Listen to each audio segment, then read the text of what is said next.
Good day everyone, I'm Mazy Papa, and let me tell you a wonderful story of conversion, courage, determination, loyalty, and faithfulness. It is entitled The Book of Ruth. The Book of Ruth is only one of two books in the Old Testament named after a woman and presents an example of a woman of faith, strength, and kindness. The book is characterized by hope and optimism, describing Ruth and Naomi's journey from sadness to happiness and from emptiness to fullness. The compassion and love shared by Naomi and her daughter-in-law Ruth can inspire those who study this book to consider their relationships with both inside and outside of their families. The book of Ruth can also teach students how the Lord watches over and blesses those who follow Him and obey His teaching. The setting of the story. So, since the author of this book is unknown, it is difficult to determine when it was written. However, there are few clues that help narrow it to a general time period. The book of Ruth tells the history of the family of Elimelech who lived during the time of Judges. It is a range time where people are doing what is right in their own eyes. So we will see that in Ruth chapter 1 verses 1 to 2. But because the genealogy of David is included, the book of Ruth may have been written after David's or Solomon's time.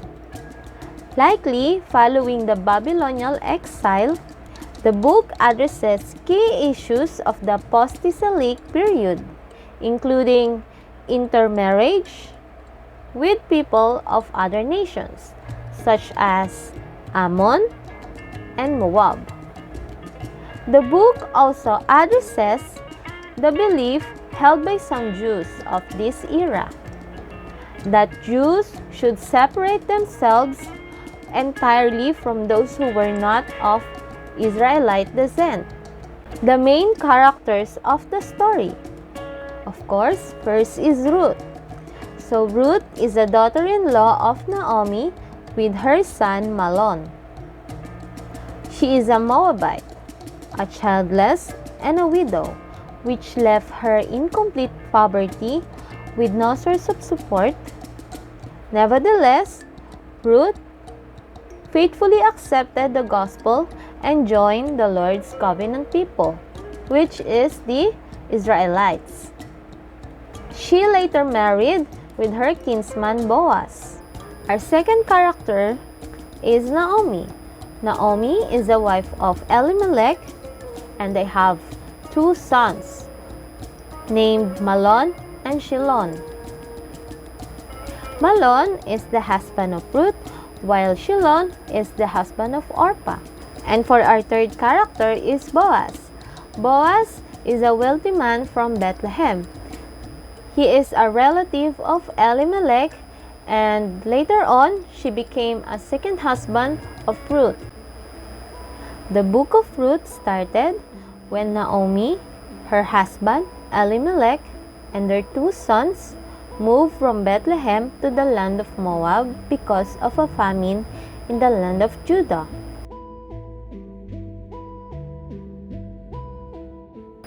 Naomi and her sons stay in the land of Moab for 10 years, and each of her sons married a Moabite woman. Chilion married Orpah, while Mahlon married Ruth. Elimelech, Naomi's husband, died there in Moab, leaving Naomi alone with a little more than memories of the way things used to be. After the death of both of her sons, Naomi decided to move back to Bethlehem. She encouraged her daughters-in-law to return to live with their families so they could be cared for. לא בסדר, חזרו. שובו לעמכם, לבית אמותיכם במואב. עשית אני מחסד עם אלה שאינם עוד איתנו. אלוהים ייתן לכם מנוחה. לא. לא נחזור למואב לעולם. אנחנו נעשה את המסע הזה איתך. לארצך ולעמך. למה? אני כבר זקנה מדי. לא אוכל להוליד לכן ילדים. לא אוכל להביא לכן בנים להינשא להם. הביטי בי. אלוהים לא היטיב עמי. מגיע לכן משהו טוב יותר. שובו לביתכן.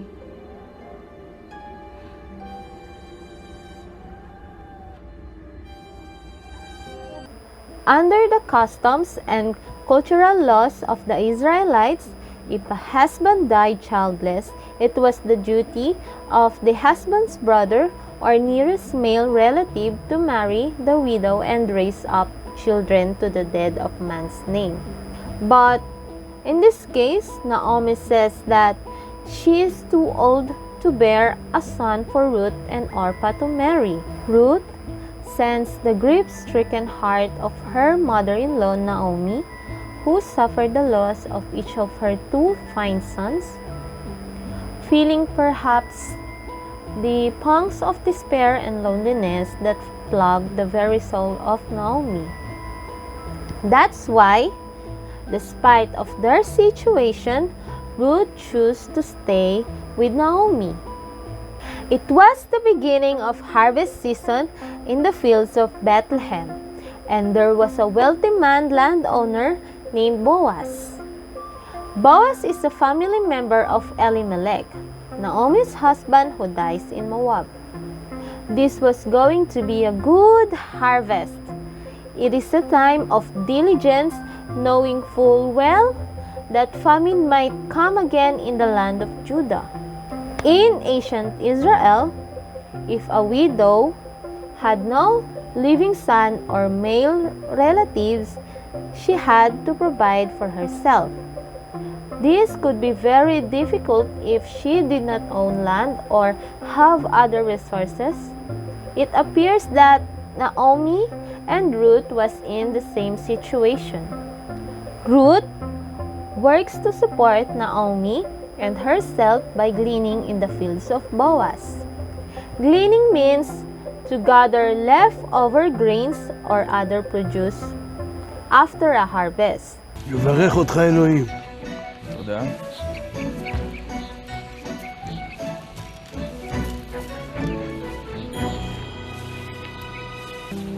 מי זאת הנערה הזאת?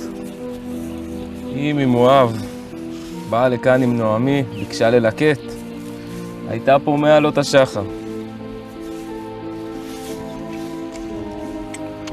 נערתי, תקשיבי, הישארי כאן. תמשיכי במעשייך, אל נא תלכי ללקוט בשדה אחר. הישארי כאן עם נערותיי.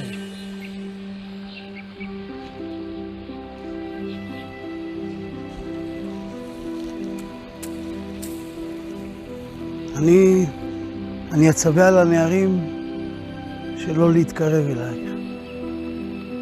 אדוני, למה אתה כל כך נחמד אליי? אני נוכריה. איך הבחנת בי בכלל?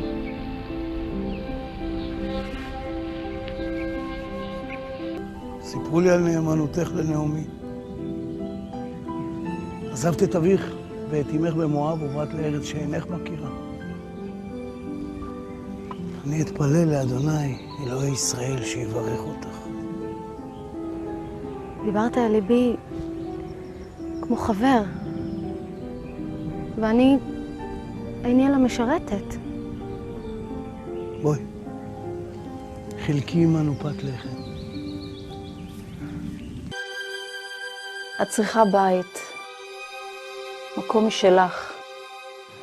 שם תוכלי לנוח וליהנות משארית חייך. בועז יהיה הערב בגורן. אני רוצה שתפגשי אותו. אני רוצה שתלכי אל הגורן. שתקסימי אותו ביופייך, בריחך המתוק, אבל הישארי מכוסה עד שיסבע וירווה את צמאונו. כשישכב לנוח, קחי את הגלימה שלו ושכבי למרגלותיו. כל אשר תאמרי יעשה. Naomi planned that Boaz should marry Ruth. Ruth does what Naomi says, but above all, she prayed and asked for the Lord's kindness and blessing. Knowing that she cannot save herself by her own effort, she relies on Lord's guidance. In the evening, after Boaz finished eating and drinking, he went down on the threshing floor with a merry heart because of the good harvest.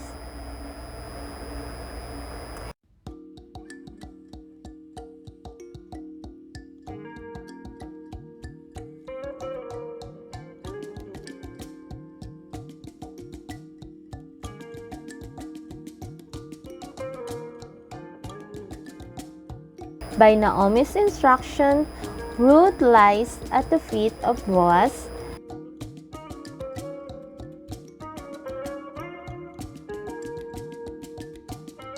And it came to pass, at midnight, Boaz was startled.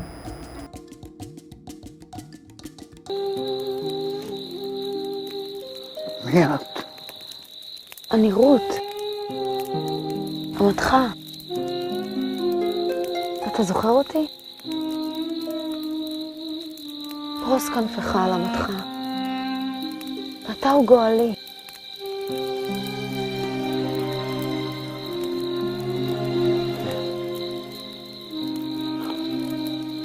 רות.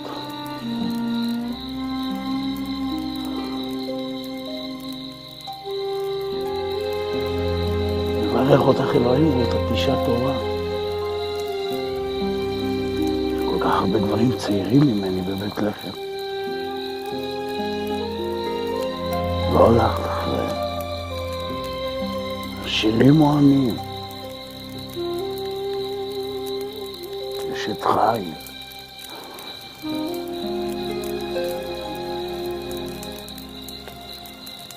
אל תפחדי. אני אדאג לך.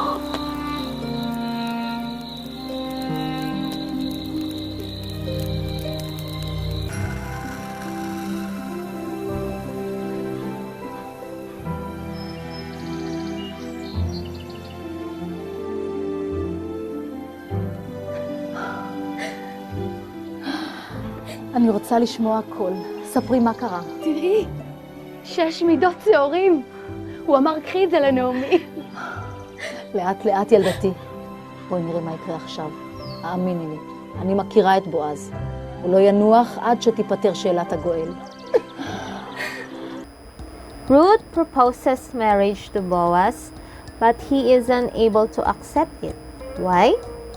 Because according to levirate law of marriage, when a man married and then died before having a male child, his nearest male relative, it is usually his brother or another near kinsman, was to marry the widow.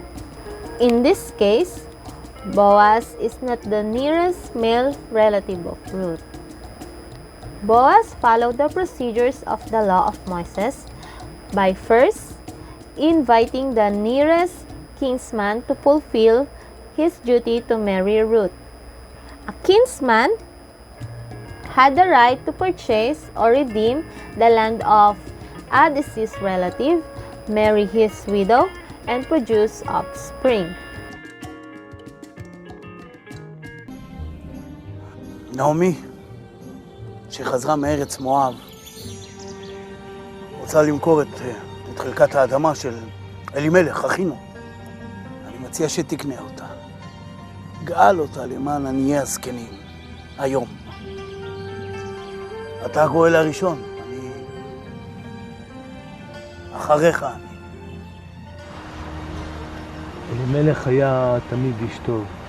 אדמתו הייתה עשירה ופוריה, כן. אני אגאל אותה. רק חשוב שתדע שברגע שאתה קונה את האדמה של נעמי, אתה קונה גם את רות, המואביה, אלמנתו של מחלון.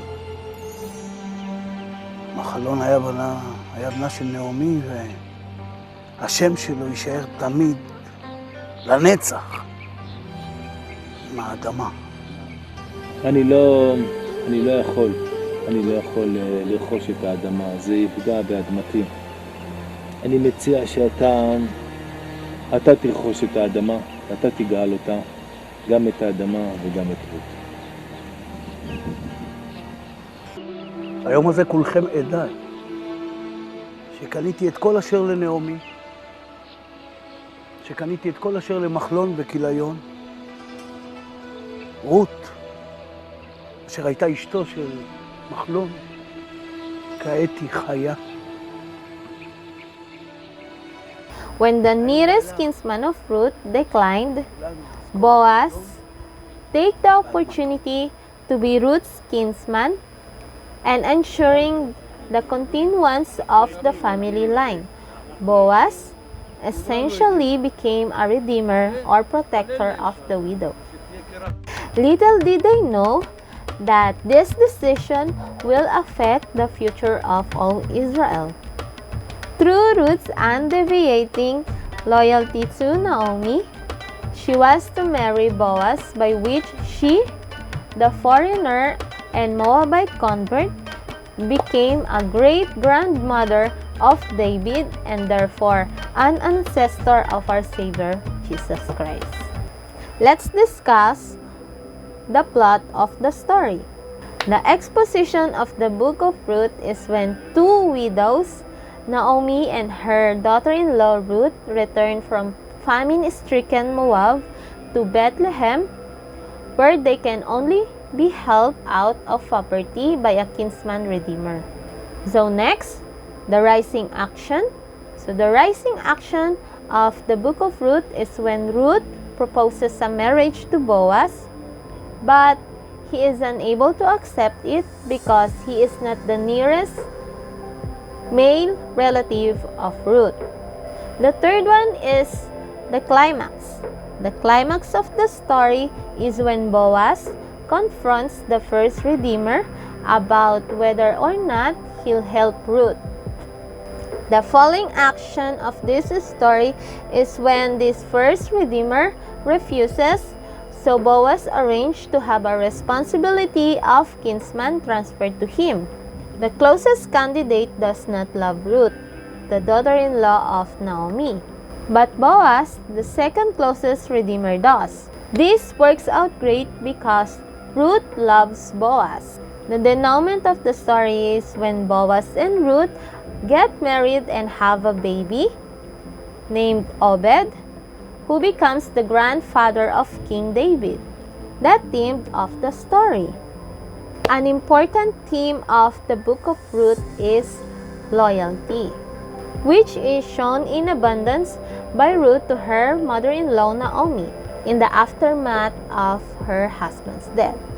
One of the most inspiring messages of the book of Ruth is when a person who displays selfless compassion will be rewarded in the end. It also emphasized the protective care of God and the idea of kinsman or redeemer, which is later used to describe our Savior, Jesus Christ. The book of Ruth seems to provide valuable balance by reminding its readers that the great-grandmother of Reverend King David was a faithful woman from Moab who converted to the Israel's religion and married within the covenant. Ruth demonstrated kindness to others and loyalty to the Lord. One of the main messages of the book of Ruth is that such faithfulness is more important than ethnicity. Again, this is Mazy Papa, BS Ed major in mathematics, and this is my presentation about the book of Ruth. Thank you for listening.